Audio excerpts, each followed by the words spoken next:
अगर आपको उड़ान से डर लगता है तो क्लिक करें और दूर हो जाए, क्योंकि जो हम देख रहे हैं वो न दुश्मन ने गिराया है न पायलट की गलती है। ये एक पूर्व महाशक्ति के विमानन उद्योग का पूरी तरह से भौतिक पतन है।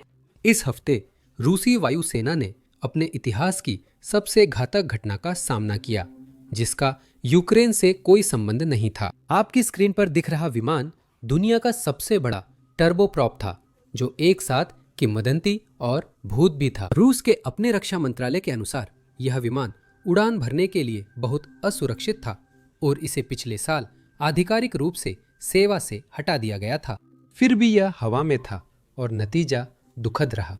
रूसियों के लिए दुर्भाग्य से यह कोई अलग घटना नहीं थी, बल्कि अब यही उनकी नई हकीकत है। जब से पुतिन ने अपना आक्रमण शुरू किया है, रूसी विमानन उद्योग में 100 से अधिक हादसे हो चुके हैं। लगता है हालात और बिगड़ने वाले हैं। देखें इस हफ्ते क्या हुआ और क्यों। ये आने वाले समय की निशानी है। ये एक रूसी एंटोनोव 22 सैन्य परिवहन विमान है और यह सचमुच रूस के फ्रोमोत्स्को जिले में एक जलाशय के पास टूटकर बिखर रहा है। ये पिछले हफ्ते 9 दिसंबर को हुआ था। ये विमान हवा में रहने के लिए नहीं था। देखिए, ये दुनिया का सबसे बड़ा टर्बोप्रॉप विमान है और ये रूस के पास बचा हुआ इकलौता विमान था। यह विमान 80 टन तक का पेलोड ले जा सकता है और इसकी अधिकतम टेक ऑफ वजन 250 टन है। ये सुनने में अच्छा है, लेकिन दुर्भाग्यवश ये विमान 50 साल से भी ज्यादा पुराना है और रूसी रक्षा मंत्रालय के अनुसार इसे पिछले साल ही सेवा से हटा दिया गया है। मंत्रालय की वेबसाइट पर लिखा है कि यह विमान असुरक्षित था, इसलिए सेवा से हटा दिया गया। एक सेवा से हटाया गया विमान या तो भंडारण में होना चाहिए या उसके पुर्जों के लिए उसे खोल दिया जाना चाहिए। लेकिन रूसी विमानन इतनी बुरी तरह से बिखर रही है कि सेना बुरी तरह से हताश हो गई है। अब वे सेवा से हटाए गए विमानों को बाहर निकाल रहे हैं और आशा कर रहे हैं कि कुछ गलत न हो। दुर्भाग्यवश जैसा आप देख रहे हैं, कुछ गलत हुआ।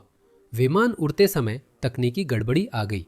सौभाग्य से पायलटों ने विमान को नागरिक क्षेत्र से दूर जलाशय में गिराने का साहसिक फैसला लिया। दुर्भाग्यवश विमान में सवार सभी लोगों की मौत हो गई। उस बहादुरी से हमें इस तथ्य से ध्यान नहीं भटकाना चाहिए कि यह घटना कोई गलती नहीं थी, यह कोई एक बार की चूक नहीं थी। ये उस नीति का परिणाम है जिसे रूसी सरकार पिछले 3.5 वर्षों से चला रही है। इससे ठीक एक दिन पहले पुतिन की नीति के कारण रूस को 2 और हताहतों का सामना करना पड़ा था। रूस के अंदर यूक्रेनी ड्रोन हमला हुआ था। 2 फाइटर पायलटों को आदेश मिला कि वे जेट में बैठकर ड्रोन से मुकाबला करें। दुर्भाग्यवश जैसे ही वे जेट में बैठे, इजेक्शन सिस्टम सक्रिय हो गया। वे अभी भी हैंगर के अंदर ही थे। दोनों छत से टकरा गए और अपनी चोटों के कारण उनकी मौत हो गई। ये किसी यूक्रेनी स्रोत से नहीं आ रहा है, ये रूसी टेलीग्राम चैनलों से आ रहा है जो पुतिन के आक्रमण का समर्थन करते हैं, और वे यह नहीं देख पा रहे हैं कि वह आक्रमण कैसे रूसी विमानन उद्योग को हर मोर्चे पर नागरिक और सैन्य दोनों में विफल कर रहा है। फिर सिर्फ 2 दिन पहले 12 दिसंबर को यूक्रेनी ड्रोन ने एक रूसी AN-26 परिवहन विमान को रनवे पर बैठे हुए उड़ान भरने की तैयारी करते हुए पकड़ लिया। विमान पूरी तरह से लोड था और पायलट अंदर था। देखिए आगे क्या हुआ।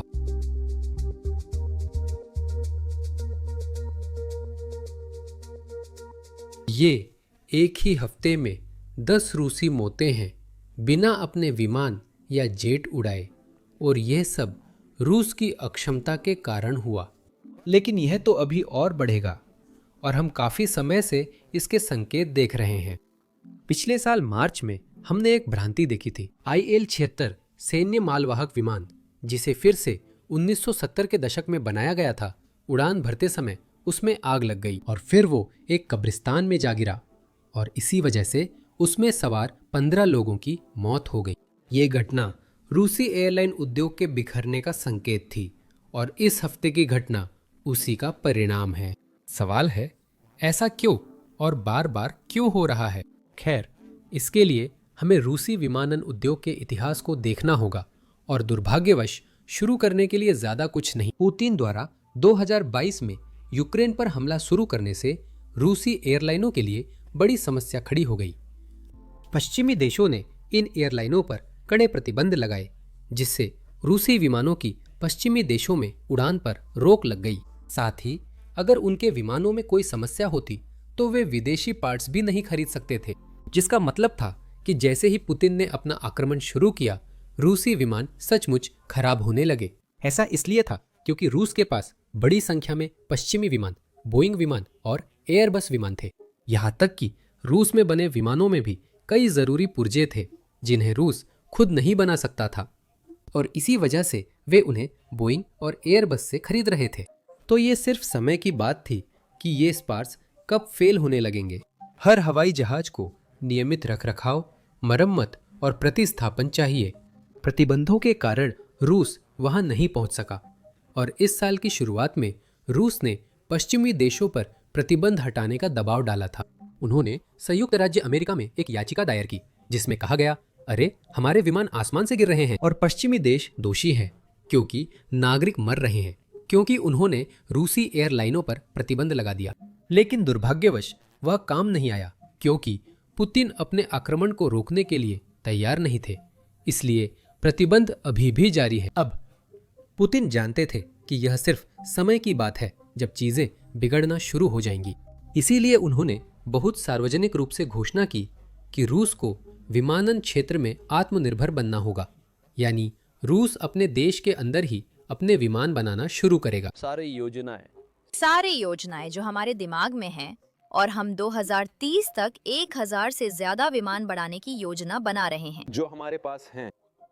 हमारे अपने घरेलू वाले। खैर, पुतिन ने 2 साल पहले जो योजना बनाई थी, उसके आधार पर रूस को इस साल 171 नए विमान बनाने थे 2025 में। पर दुर्भाग्यवश कुछ समस्याएं आईं। तो जून में रूस ने उस लक्ष्य को संशोधित किया और कहा, अरे हम साल के अंत तक सिर्फ 21 विमान बनाने की उम्मीद कर रहे हैं। मान लीजिए दिसंबर के मध्य है, अब तक रूस ने कितने विमान बनाए हैं? क्या आप अनुमान लगाना चाहेंगे? सिर्फ 1। ये सच में सही रास्ते पर है कि जब तक पुतिन के पोते ताज संभालेंगे तब तक ये पूरी तरह से स्वतंत्र हो जाएगा। मजाक एक तरफ, मुझे यकीन है कि आप में से कुछ लोग सोच रहे होंगे कि अब 3 साल से भी ज्यादा हो गए हैं, रूस नए विमान नहीं बना सकता और उसे पश्चिमी कंपनियों से पार्ट्स भी नहीं मिल सकते, तो फिर कुछ रूसी विमान अभी भी कैसे उड़ रहे हैं? तो ये कुछ हद तक विमान कैनिबलिज्म जैसा है। रूसी एयरलाइंस सचमुच अपने कुछ काम कर रहे विमानों को खोल रही है ताकि उनके पार्ट्स निकालकर दूसरे विमानों में लगाए जा सके। वे इस अनोखे आइडिया पर गर्व महसूस कर रहे हैं। असल में हाल ही में रूस की 2 सबसे बड़ी एयरलाइंस, जिनमें से एक है एयरोफ्लोट, जिसके बारे में मुझे यकीन है कि बहुत से लोगों ने सुना होगा।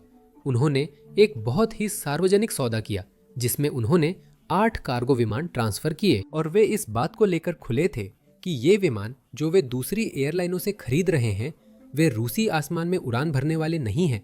वे इन्हें सिर्फ पार्ट्स डोनर के तौर पर खरीद रहे हैं। अब वे इसे इसी नाम से बुला रहे हैं। इसी वजह से कई विशेषज्ञों का अनुमान है कि 2026 में रूस का बेड़ा 2022 के मुकाबले सिर्फ 50% रह जाएगा। इसी बीच बाकी दुनिया सच में आसमान में उड़ रही है। रूस बिल्कुल उल्टा रास्ता अपना रहा है। तो शायद अब हमें रूस को विकासशील देश भी नहीं कहना चाहिए, शायद हमें इसे इसका उल्टा कुछ कहना चाहिए। अंग्रेजी में बहुत अच्छा नहीं हूं, तो मुझे नहीं पता सही शब्द क्या होगा, तो शायद आप लोग नीचे कमेंट्स में मुझे बता सकते हैं। ये एक बड़ी समस्या है, खासकर रूस जैसे बड़े देश के लिए। भौगोलिक रूप से देखें तो वे सबसे बड़े हैं और उनके पास 12 अलग अलग टाइम जोन हैं, कई अलग अलग जातियां हैं और कई अलग अलग फेडरेशन हैं। उस विमानन कनेक्टिविटी के बिना जिस पर पुतिन ने अपने शासन के पिछले 25 वर्षों में भरोसा किया है, रूस के अंदर और भी कई आर्थिक और सामाजिक समस्याएं पैदा होंगी, और ये ऐसी चीज है जिससे निपटने के लिए पुतिन शायद तैयार नहीं है। अगर मॉस्को साइबेरिया या चेचन्या में समुदायों को आपूर्ति नहीं कर सकता, तो इन क्षेत्रों के लिए रूसी संघ का हिस्सा बने रहने का क्या प्रोत्साहन है? ऐसी वीडियो बनाने की एक समस्या जहां हम बहुत सारे ड्रोन हमले दिखाते हैं, भले ही कोई इंसान या रूसी सैनिक घायल न हो रहे हों वीडियो में।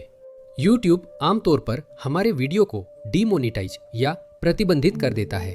दरअसल पिछले हफ्ते YouTube के अनुसार हमारे 4 युद्ध वीडियो डिमोनेटाइज हो गए। ड्रोन हमले या फ्रंट लाइन से फुटेज विज्ञापनदाताओं को पसंद नहीं आते, इसलिए वीडियो प्रतिबंधित होते हैं। लेकिन यही आधुनिक युद्ध की सच्चाई है और यही युद्ध यूक्रेनियन लड़ रहे हैं और उसमें जीवित रहने की कोशिश कर रहे हैं। इसीलिए हमने ज़रूरी चीज़ों को कवर करने के लिए अपना प्लेटफॉर्म बेसिक्स इनसाइडर लॉन्च किया। हमने इसे शुरू से बनाया है। हमारे पास कोई पाबंदी नहीं है। हमें drone strike, front line footage या रूसी एयरबेस के तबाही को ब्लर नहीं करना पड़ता। हम साइट पर विज्ञापन नहीं चलाते, इसलिए हमें खुद को सेंसर नहीं करना पड़ता। हम विज्ञापनों से नहीं, आपके समर्थन से साइट को फंड करते हैं, भले ही विज्ञापनदाता हमारे कवरेज से खुश न हो। तो अगर आप ऐसे कवरेज में रुचि रखते हैं और अगर आप हमारे वीडियो बिना सेंसर के देखना चाहते हैं और वो बोनस कंटेंट पाना चाहते हैं जिसे हम यहाँ YouTube पर अपलोड नहीं कर सकते, तो basicsinsider.com पर जरूर हमारे साथ जुड़े। आप लिंक पर क्लिक करें या स्क्रीन के QR कोड को स्कैन करें। जुड़ने पर आप वो सारा कंटेंट देख सकते हैं जो हमने पहले ही अपलोड किया है और वो सभी वीडियो भी जो हम भविष्य में अपलोड करेंगे। इसके अलावा आप हमारे कवरेज और हमारे चैनल को सपोर्ट भी करेंगे। इसके लिए आपका बहुत बहुत धन्यवाद। मेरा नाम सैम है और मैं आप सबसे अगले वीडियो में मिलूंगा।